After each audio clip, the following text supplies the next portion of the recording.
Pukul 6 waktu Indonesia Tengah, Radio Republik Indonesia ND menghadirkan Warta Berita.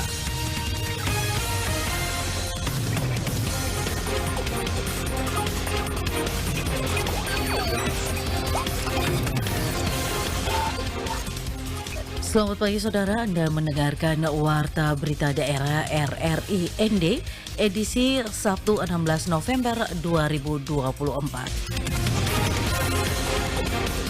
Sari berita, kapal perang Republik Indonesia KRI Ahmad Yani 351 siap membantu penyaluran bantuan kepada para pengungsi erupsi Gunung Lewotobi laki-laki di Flores Timur, Nusa Tenggara Timur.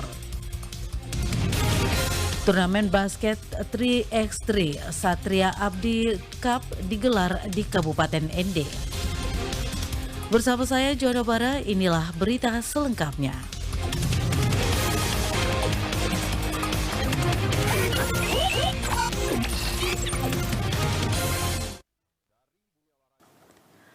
Saudara, kapal perang Republik Indonesia KRI Ahmad Yani 351 siap membantu penyaluran bantuan kepada para pengungsi erupsi Gunung Lewotobi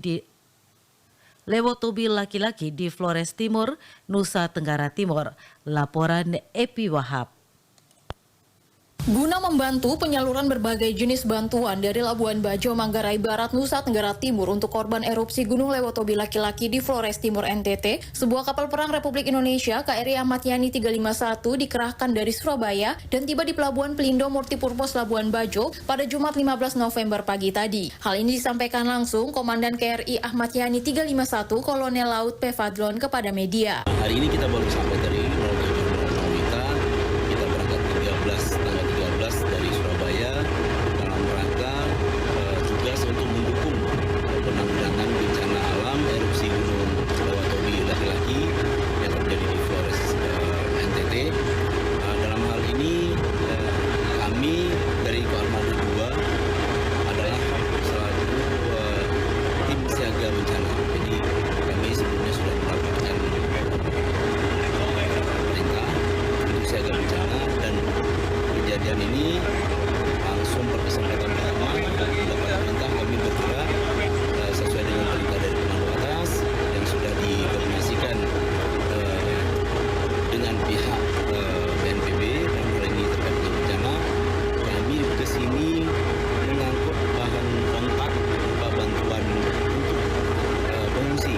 Lebih lanjut dia mengatakan KRI Ahmad Yani 351 akan mengumpulkan semua jenis bantuan dari Labuan Bajo hingga Jumat malam nanti dan akan berangkat menuju Flores Timur untuk salurkan bantuan yang telah terkumpulkan. Sampai dengan saat ini kita selalu bergerak berdasarkan perintah dari komando atas. Dalam hal ini kita secepatnya apabila semua bantuan yang sudah terkumpul sampai dengan malam ini, besok pagi kita langsung berangkat menuju Laratuka.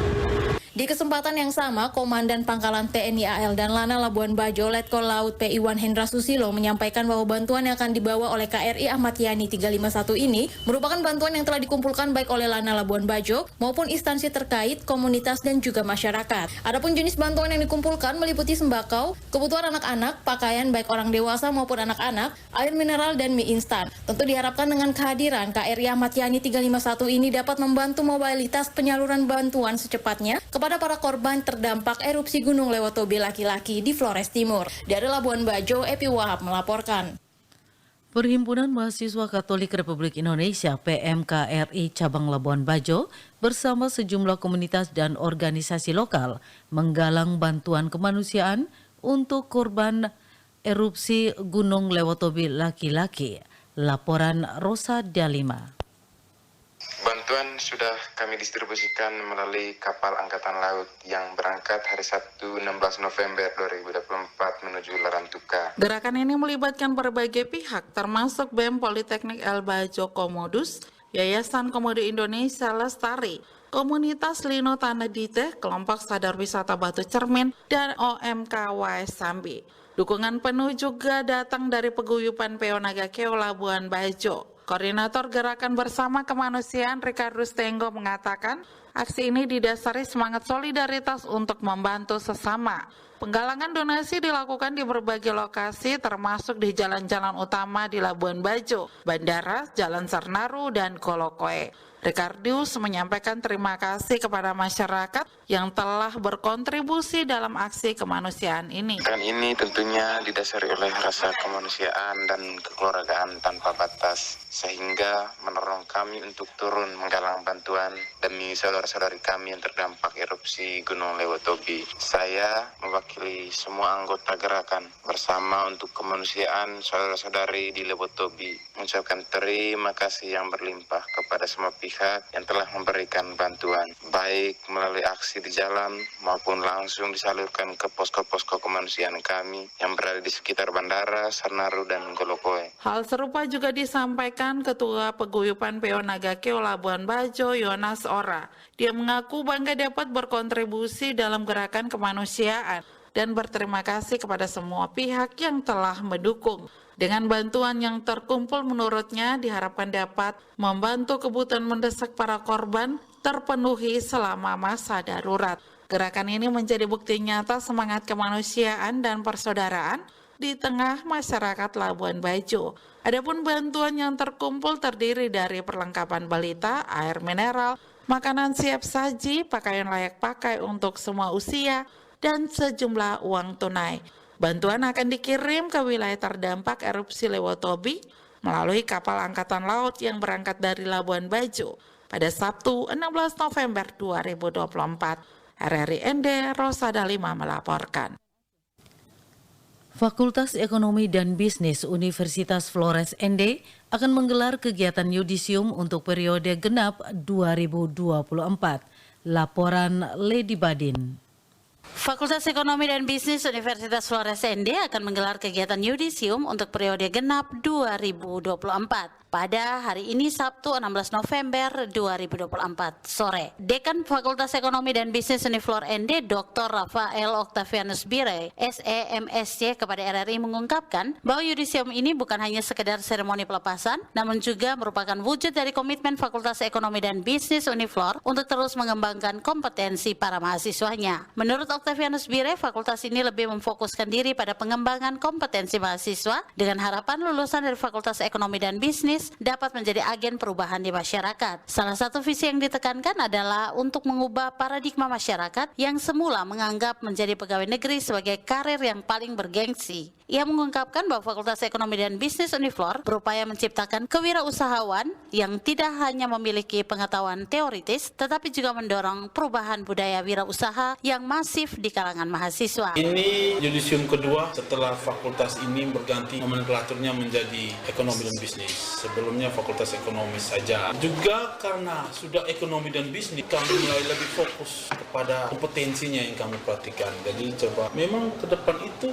pengembangannya ke pengembangan kompetensi. Jadi memang visi untuk menciptakan wirausaha itu bukan hanya sekedar hanya kami omong-omongnya dan jalannya saja, tapi kami juga berupaya untuk mendorong perubahan budaya masif di tengah masyarakat, di tengah mahasiswa ini. Sementara itu, Ketua Panitia Yudisium Gabriel Tanusi SEMSI menjelaskan bahwa kali ini panitia menyiapkan rangkaian acara yang berbeda dari tahun-tahun sebelumnya. Salah satu yang menarik adalah hadirnya orasi ilmiah yang kali ini akan disampaikan oleh seorang praktisi atau pelaku usaha, bukan oleh dosen seperti biasanya. Hal ini bertujuan untuk memberikan inspirasi dan motivasi langsung dari orang-orang yang sudah sukses di bidang kewirausahaan, dan Gabriel mengharapkan lewat kehadiran para pelaku usaha ini bisa memberikan paradigma baru di kalangan mahasiswa.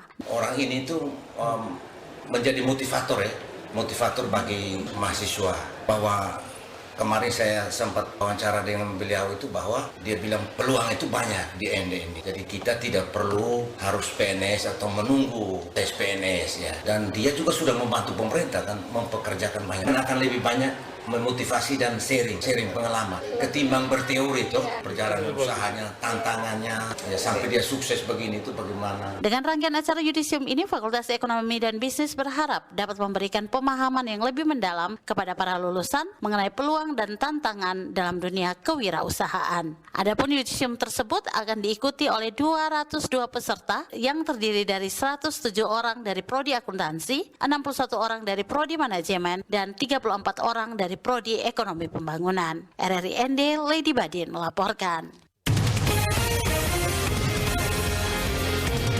Anda sedang mendengarkan Warta Berita RRI ND. Kegiatan Festival Pangan Lokal yang digelar kampus tanpa dinding mendapat apresiasi dari pemerintah daerah Kabupaten Ende. Laporan Rovinus Wula. Kegiatan Festival Pangan Lokal yang digelar kampus tanpa dinding mendapat apresiasi dari pemerintah daerah Kabupaten Ende. Kegiatan festival berlangsung di Ende pada Jumat 15 November 2024. PJ Bupati Ende Dr. Agustinus Gajangasu usai membuka kegiatan Festival Pangan Lokal kepada RRI mengatakan festival pangan lokal yang melibatkan anak remaja usia produktif dinilai sangat baik dan bermanfaat untuk remaja itu sendiri. Ia menjelaskan ke depan kegiatan Festival Pangan Lokal jika berkolaborasi dengan pemerintah tentu akan lebih baik dan skup pelaksanaannya akan lebih luas. Tidak hanya di dalam kota tetapi melibatkan kecamatan sehingga output dari festival adalah makanan-makanan lokal lebih kreatif atau yang dulu sudah ada kemudian lebih dihidupkan lagi sehingga generasi di bawahnya tahu bahwa kita memiliki pangan lokal. Kolaborasi dengan pemerintah dan skup pelaksanaannya itu lebih luas, diperluas. Jadi tidak hanya dalam kota aja, tapi melibatkan yang ada di kecamatan-kecamatan.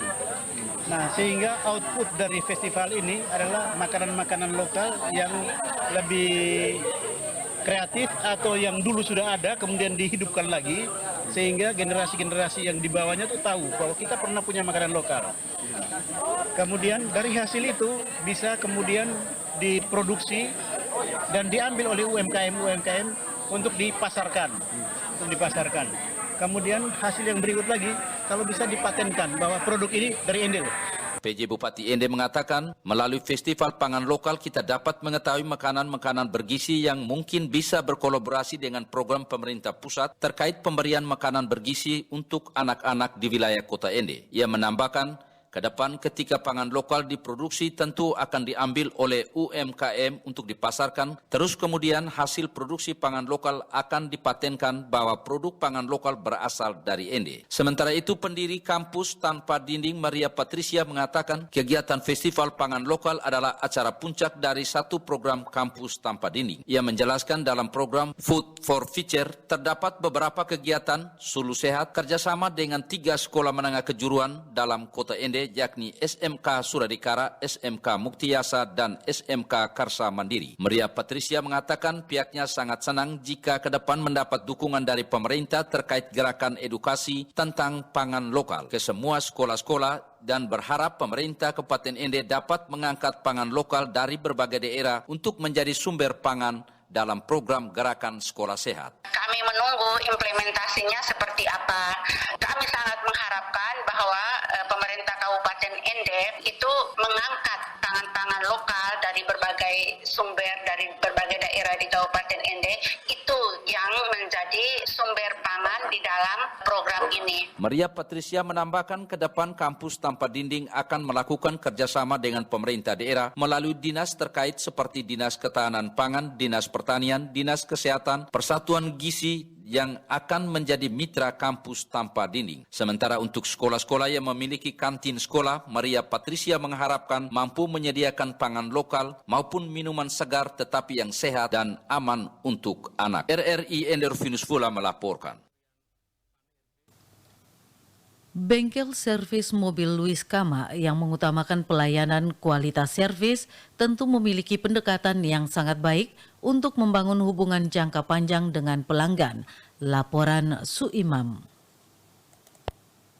Pemilik bengkel servis mobil Lius Kama, Jumat 15 November 2024 menuturkan sudah 10 tahun lamanya bengkel ini semakin dikenal berkat komitmennya dalam memberikan pelayanan berkualitas. Di tengah persaingan industri otomotif yang semakin ketat, bengkel yang berlokasi di Jalan Durian Tengah depan kantor RRI Ende berfokus pada pelayanan yang memuaskan dan didukung oleh teknisi yang terlatih dan berpengalaman. Bengkel ini menawarkan perbaikan dan perawatan mobil yang mengutamakan keahlian serta penggunaan suku cadang berkualitas berkualitas tinggi. Dikatakan, salah satu hal yang menjadi keunggulan bengkel ini adalah transparansi dalam biaya layanan. Sebelum melakukan perbaikan, pelanggan diberikan estimasi biaya yang jelas dan terbuka, sehingga mengurangi kemungkinan adanya biaya tersembunyi. Pelanggan pun bisa merasa lebih tenang dan yakin bahwa mereka tidak akan dikenakan biaya yang tidak diinginkan. Keterbukaan ini menjadi salah satu faktor penting dalam membangun kepercayaan dan hubungan jangka panjang dengan pelanggan. Kita menjaga nama baik dari pelanggan, kita kerja juga kerja yang bagus, jadi pelanggan tetap tidak kemana-mana, sekalipun bengkel banyak tetap dorong mau sini. Ia melanjutkan, dengan pendekatan yang mengutamakan kualitas, transparansi, dan kenyamanan, bengkel Yuskama telah berhasil mengikat hati pelanggan dan membangun reputasi sebagai bengkel terpercaya di kalangan pemilik kendaraan. Pelayanan yang memuaskan dan profesionalitas yang tinggi menjadikan bengkel ini sebagai pilihan utama bagi banyak pelanggan yang mencari layanan perawatan kendaraan berkualitas. Ditambahkan, bengkel ini terus berkomitmen untuk menjaga standar tinggi dalam setiap layanannya dengan selalu memperhatikan kebutuhan dan kenyamanan pelanggan.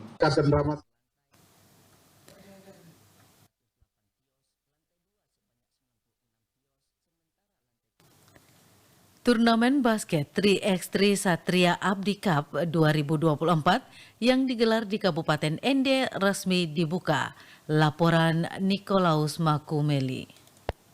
Kasih rahmat Tuhan Yang Maha Kuasa dan atas izin kita semua yang hadir di tempat ini, saya nyatakan turnamen basket Satria Abdi Cup 3x3 saya nyatakan dibuka dengan resmi. Adapun pembukaan turnamen basket 3x3 Satria Abdi Cup 2024 dilaksanakan pada Kamis 14 November 2024 pukul 17 WITA bertempat di lapangan basket KONI Ende.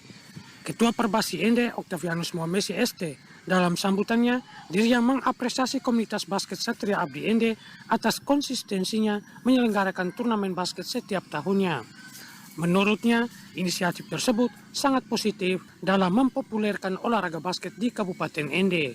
Sebagai pengurus, kami terus bisa menegakkan kepala di hadapan publik Kabupaten Ende karena dengan kreativitas dan kerja-kerja mereka kemudian bisa melahirkan turnamen 3x3 ini secara konsisten dari waktu ke waktu.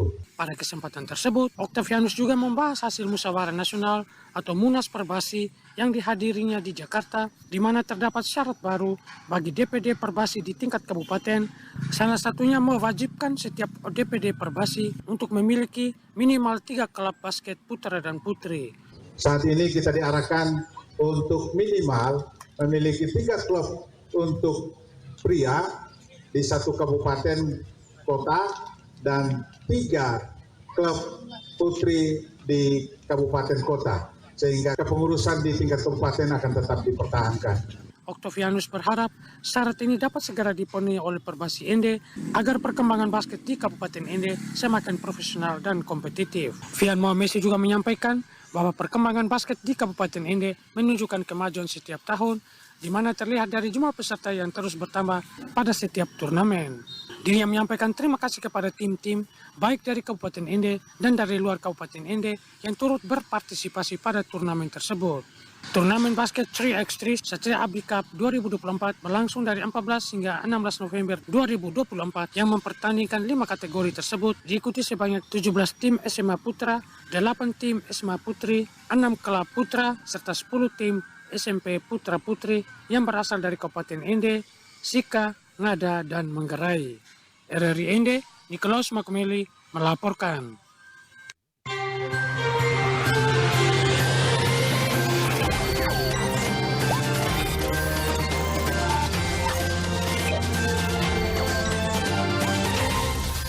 Terima kasih Anda telah mengikuti Warta Berita RRI ND.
Anda masih mendengarkan Pro 1 RRI ND, kanal informasi dan inspirasi.